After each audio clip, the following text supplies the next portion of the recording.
Hi all, இது Saturday morning. Weekend வந்தாச்சுல, jolly தான், வெளியில் கிளம்ப வேண்டியது தான் வழக்கம் போல் அப்படின்னு சொல்லுவேன்னு நினைக்கவே கூடாது. ரொம்ப தவறு. ஏன்னா சாட்டர்டே அப்படின்னாலே நமக்கெல்லாம் க்ளீனிங் டே தான் கொஞ்சம் நாளாகவே.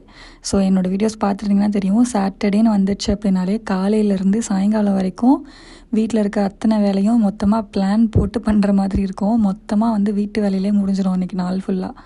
ஸோ இந்த சாட்டர்டே அக்கா வீட்டுக்கு போக வேண்டிய வேலை ஒன்று இருந்துச்சு, அதனால் கிளம்பிகிட்ருக்கோம். ஸோ இல்லைன்னா இன்றைக்கும் வழக்கம் போல் காலையிலேருந்து ஈவினிங் வரைக்கும் வேலையில் தான் ஓடிருக்கோம். அதெல்லாம் ஒரு காலம்.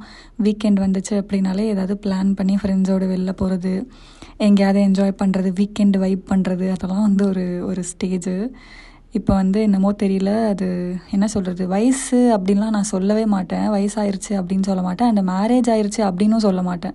ஏன்னா மேரேஜ் ஆயிடுச்சு அப்படின்னா வீக்கெண்ட் வைப் பண்ணக்கூடாதுன்னும் கிடையாது, மேரேஜ் ஆயிடுச்சுன்னா லைஃப் என்ஜாய் பண்ணக்கூடாது அப்படின்னும் கிடையாது, குழந்தை வந்துருச்சுன்னா லைஃப் என்ஜாய் பண்ணக்கூடாது அப்படிங்கிறதெல்லாம் கிடையாது. நான் அதெல்லாம் சொல்ல வரல. பட் ஏதோ ஒரு விஷயம் அப்படியே ஸ்டாப் பண்ணிருச்சு. அப்படியே வீட்டு வேலை அப்படி இப்படின்னு ஓடிட்டுறதுனால எதையும் பக்கவாக பிளான் பண்ண முடியல. ஸோ அதுதான் சொல்ல வந்தேன். ஸோ நாங்கள் காலையிலே கிளம்பணும்னு நினச்சோம். ஒரு 9 கிட்ட வீட்டிலேருந்து கிளம்பியாச்சு. சாப்பிட்டுட்டு கொஞ்சம் நேரம் தூங்கி ரெஸ்ட் எடுத்துகிட்டு ஈவினிங் கோவில் போகலாம் அப்படின்னு சொல்லி கிளம்பியிருந்தோம். இந்த நிலா பார்க்குறதுக்கு அவ்வளோ அழகாக இருந்துச்சு. ஏன்னா இந்த ரம்ஜான் பீரியடில் ஸோ ரொம்ப அழகாக இருந்தது பார்க்குறதுக்கு. அந்த கோவில்லையும் ஒரு சொதப்பல், போகிறதுக்குள்ளே அந்த நடையும் சாத்திட்டாங்க. என்னன்னு தெரில, இன்றைக்கி சீக்கிரமாக சாத்தியிருக்காங்க. ஸோ போயிட்டு சும்மா அந்த இடத்த சுற்றிலாம் பார்த்துட்டு அழகாக இருந்துச்சு. ஸோ பார்த்துட்டு அங்கேருந்து ரிட்டன் வீட்டுக்கு கிளம்பி வர இடத்துல இன்னொரு கோவிலில் பயங்கர கூட்டமாக இருந்துச்சு. என்னடான்னு கிட்ட போய் பார்த்தா அந்த தேர் இழுக்கிற ஃபங்க்ஷன் போல் இருக்குது. ஸோ அந்த குளத்தில் தேரெல்லாம் இழுத்துட்டு இருந்தாங்க.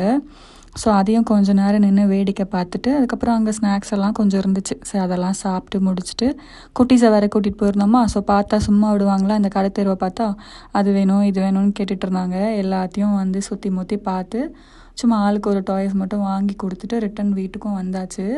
ஆக்சுவலி இங்கே எனக்கு தெரிஞ்ச ஒரு ஃப்ரெண்டு இருக்காங்க. எப்படின்னா இன்டர்நேஷ்னல் ட்ரிப்பில் என்னோட மீட் பண்ண ஸ்ட்ரேஞ்சர் ஒருத்தவங்க. ஸோ அவங்களுக்கு நான் கால் பண்ணி சொல்லியிருந்தேன் நான் வரேன்னு சொல்லி. ஸோ அவங்களும் என்னை மீட் பண்ண இங்கே வந்திருந்தாங்க. பயங்கர ஹாப்பி அவங்க என்னை பார்க்க வந்ததில். ஸோ அவங்கள பார்த்துட்டு ரிட்டன் அக்கா வீட்டுக்கு வந்தாச்சு.